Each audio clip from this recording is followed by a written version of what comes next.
ironic is it that I'm anxious to do this video? Hey guys, I'm Madeline and welcome back to my channel. Before we dive into any of today's content, I will suggest that you get your beverage of choice and settle in, make yourself comfortable, because we're gonna have a nice, good talk. This video is a little different than my other videos, as you can probably see. I didn't write a script for this video, didn't plan on writing it, but like most things do, the idea for this video and the points I want to make came to me in complete detail just as I was falling asleep last night. So I decided that instead of filming the videos that I had planned, I was just gonna do this one and just talk to you guys, and it didn't feel right to get all dolled up and stuff. I wanted it to be more raw and personal than my writing advice videos. So where do I start? I have been living with generalized anxiety disorder since I was 10 years old. I think maybe even before that, but that's when I can definitely pinpoint and say that's where it all started. I was only formally diagnosed when I was 20, but yeah, I know that I've had it for basically my whole life. I only started medicating when I was 20, when I got the official diagnosis, and it absolutely changed my life. But I have also developed other methods of coping with it because I had to cope with it for like 10 years without medication.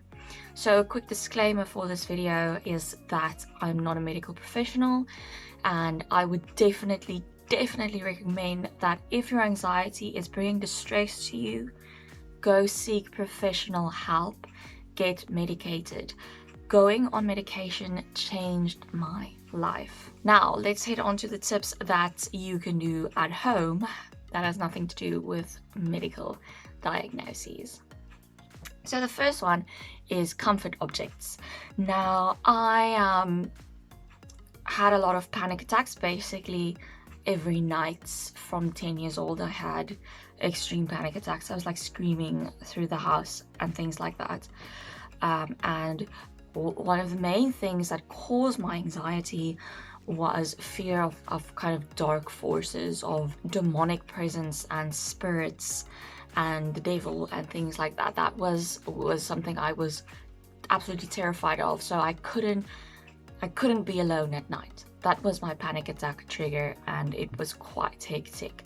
So what helped me in those times is some comfort objects that brought comfort to me specifically for reasons that are particular to me.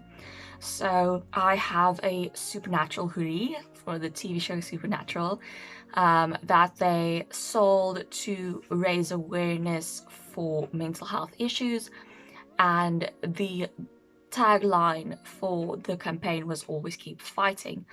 So the hoodie I have has always keep fighting on the top, and then also a pentagram in the middle. Now, not the upside down pentagram like the devil's head thing, like the right side up pentagram.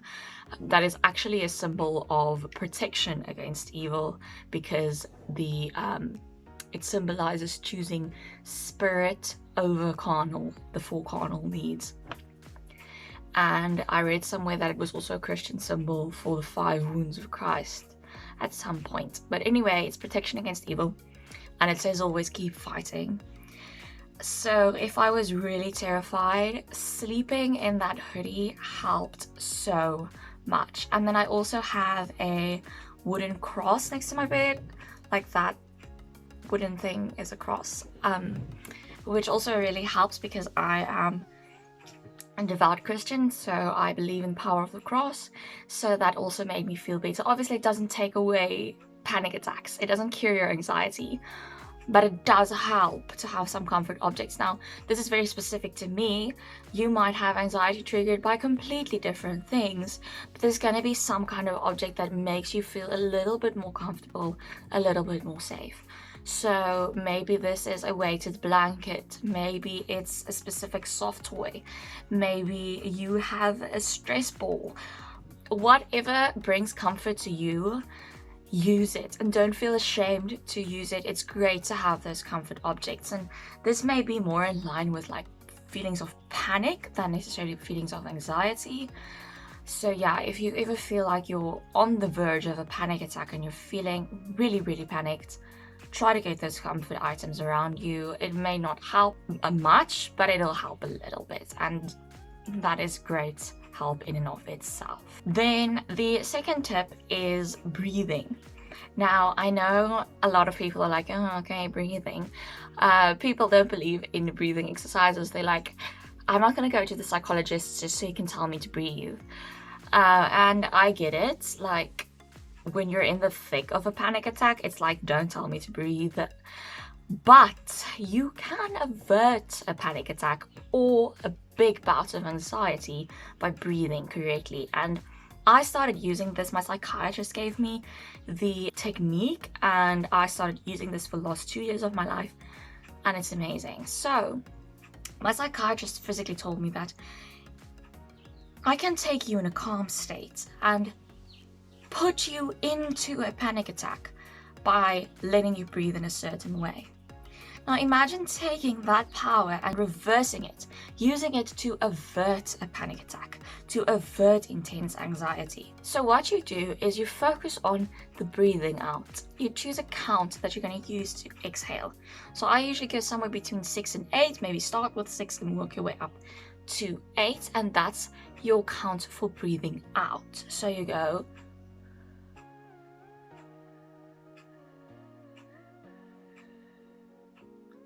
okay, and then the important thing after that is do not focus on the breathing in.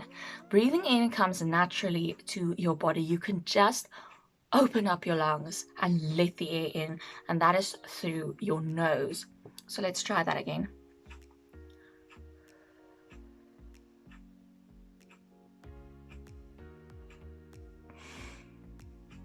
You see, it's absolutely natural, the breathing in. So don't focus on the breathing in, just let the air in, and then focus on trying to breathe out for those 8 counts. It's going to be very difficult at the beginning if you're feeling anxious. You're going to struggle to get to that count. But if you just keep going, you're going to find that it's much easier to exhale more slowly, and that breathing in will come much more naturally, and that you will get much more air into your lungs. Now, this helps so much if you really feel like you're getting anxious, you know it's heading into the direction of having an anxiety or panic attack. Then just taking time and saying, I'm going to breathe, exhale out of my mouth for 8 counts, and then just naturally inhale through my nose. And if you keep doing this for a few minutes, you'll probably avert a panic attack. It won't take away whatever you are anxious about, if it is even anything, because a lot of times anxiety just kind of pops up out of nowhere. It won't take away all the anxiety, but it will avert an attack. Then the next one is quiet time. I kind of wanted to name this one meditation, but it's not just meditation. I know a lot of people are really averse to meditation. They feel like it doesn't work for them and they don't know what they're doing. So quiet time is just time where you are not actively doing, you are just being. Now, this is difficult for a lot of people with anxiety because people tend to want to keep it busy and run from one thing to the next thing to the next thing when they are anxious. And I get this, you want to kind of run away from your feelings, but the thing is, it just makes you more anxious. So sometimes sitting down and facing all those feelings is what will help you get through them. So I'm not saying, sit down and do a meditation for 3 hours, although that would be great if you can do that. But what I do is, yes, I do meditation, and a lot of the times it's not a structured meditation or anything. It's literally just me sitting down, playing some meditation music in the background, and just sitting there and letting whatever thoughts go through my mind run through my mind.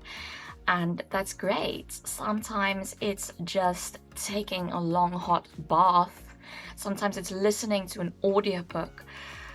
Just not actively doing anything, just being there and doing something, not doing something, but being calm and just having that state of, I'm not going to run off to the next thing.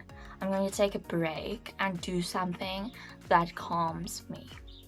So it might be difficult at the beginning because anxious people tend to be, like this. But if you do your meditation, you do your stretches, yoga, baths, cuddling with your dog, listening to audiobooks, don't watch TV. I think that doesn't really get to the point. But yeah, things like that. Just, it's gonna add up as you do it over the days to make you a more peaceful person, because self-awareness is so important. And that actually goes into my next point, which is stop anxiety-inducing thoughts in their tracks. Now, this requires a great level of self-awareness, which you will get by doing that quiet time, a lot of introspection. But I now know exactly which lines of thought are going to give me anxiety. So I know that if I am lying down in bed and I start thinking about like horror plots, because I am a writer, so I do think about storylines before I fall asleep, I'm just like, no, we are not going to think about this now. And then the worst thing I think anyone with anxiety can attest to this is the what if thought lines. The what if someone breaks into my house right now? What am I going to do? What is my plan? And then you imagine that in such vivid detail, and you have to set out every single step of what you would do if someone were breaking in right now, that your body physically feels like you're in that traumatic situation and you start getting anxious. Meanwhile, nothing is happening. No one is breaking into your house. You're completely safe. But you have worked it up in your mind. What if people don't like the book I'm writing? What if I get sick? What if a meteor falls from the sky right now? And it's not going to help you to think about those scenarios. You're not going to be prepared.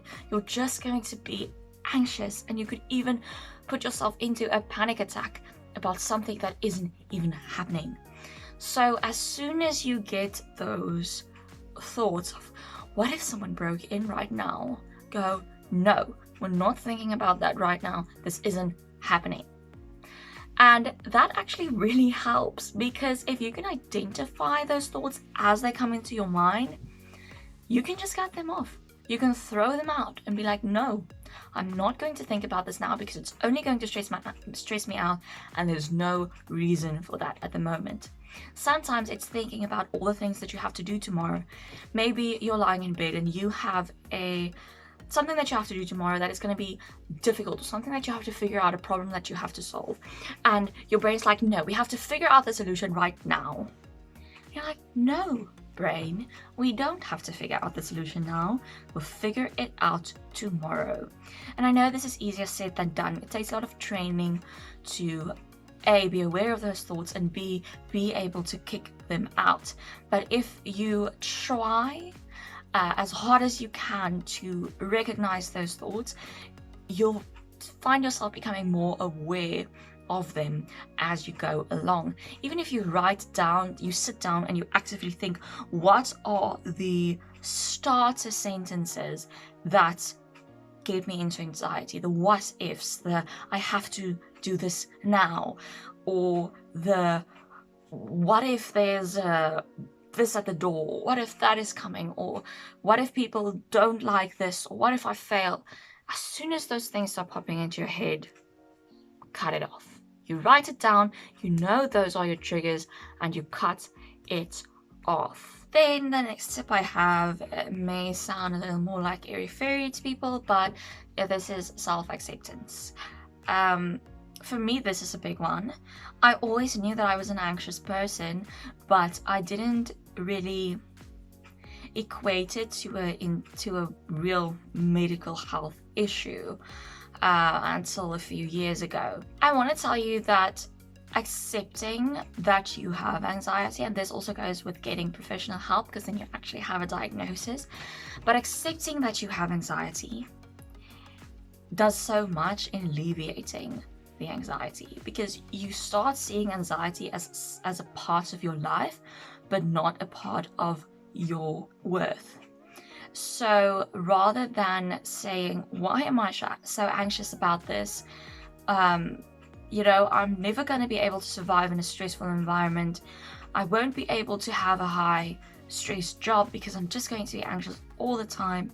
You stop seeing that as kind of that weakness, and you just say, I have a diagnosis, this is something I have to deal with, but that doesn't detract in any way from my personality and my strengths as a person. Now, I'm going to share something that I never thought I would share with the world at large. And that's because of my anxiety and my severe panic attacks, I slept in my mom's bed until I was 18 years old. It was only when I went off to college and went to a dorm and had a roommate that I managed to sleep on my own. And then when I got medicated, obviously that completely went away. I love sleeping alone now. I want to be alone, and things like that. But yeah, I slept in my mom's bed until I was 18 years old because I could not be alone at night.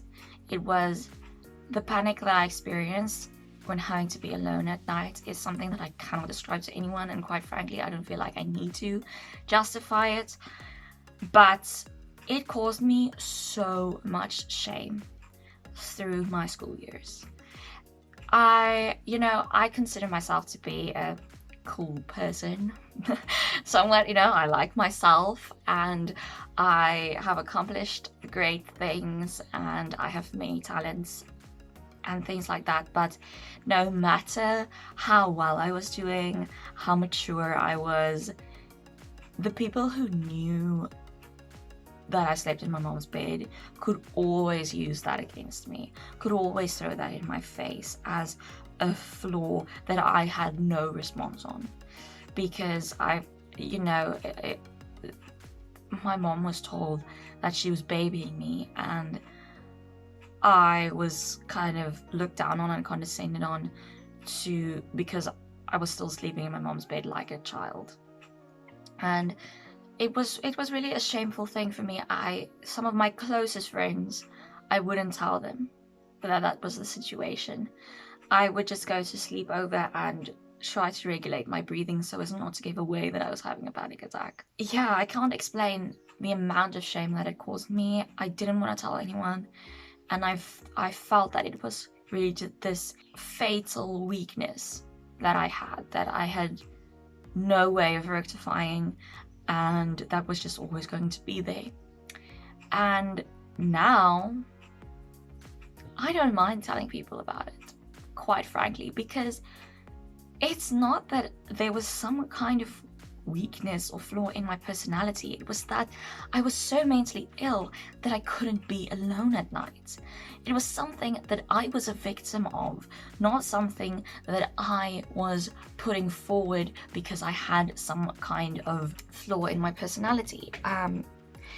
And now I tell my friends, and they are not condescending, they are understanding. And I'm telling the world because who cares? I slept with my mom until I went to college because I have generalized anxiety disorder. I suffered from panic attacks every night in my life from the age of 10.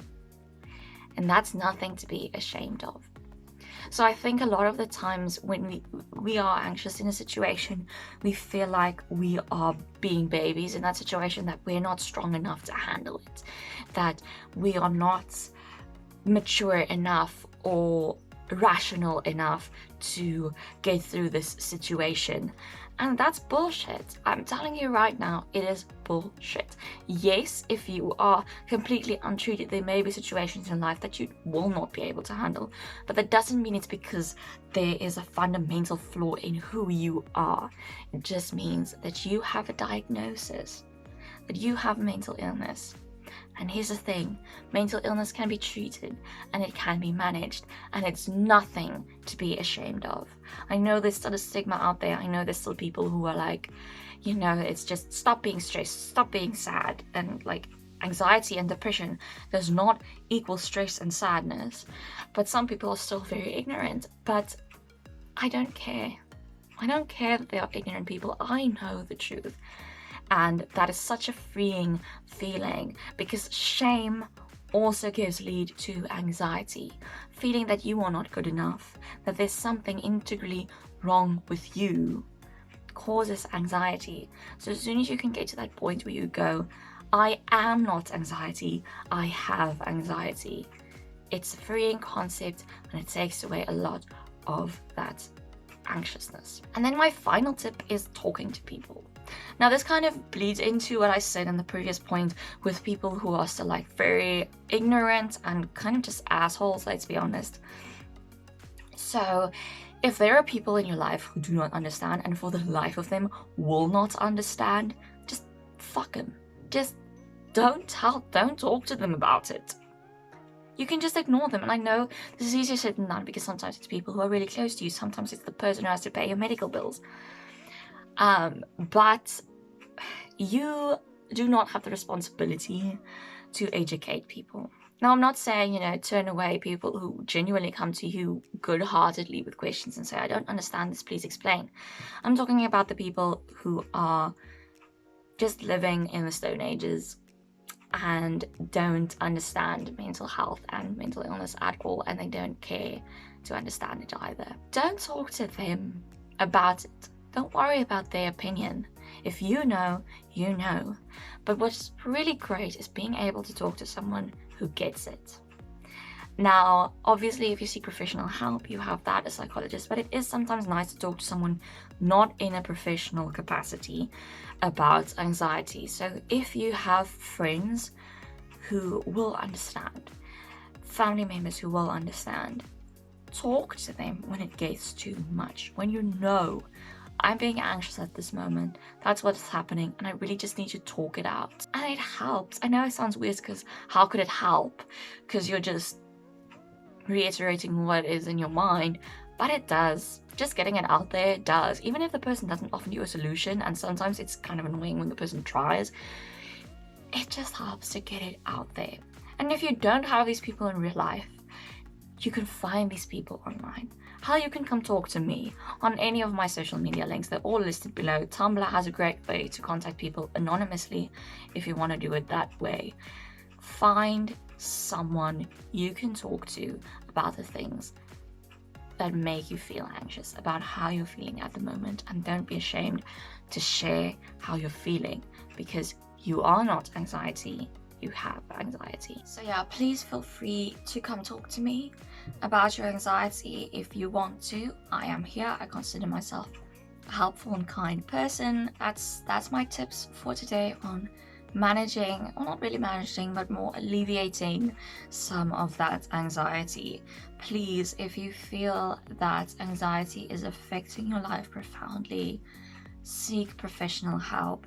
It helps so much. Becoming medicated and getting a clear diagnosis changed my life. Thank you so much for watching this video. I truly hope that it could help someone out there. I really just felt inspired to do it, and I tried to go with the divine messages and mandates that are sent to me. If you like this video, please be sure to give it a thumbs up. If you want me to do more of these types of videos, leave a comment below, because I mostly do obviously writing related videos, but let me know. It is a topic that I am quite passionate about. If you want writing advice videos every single Friday and tons of bonus content, maybe a lot like this, then you have to hit that little subscribe button and ring that bell.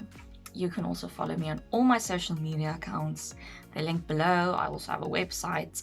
Check it out. Thank you so much, and I will see you in the next video. Bye.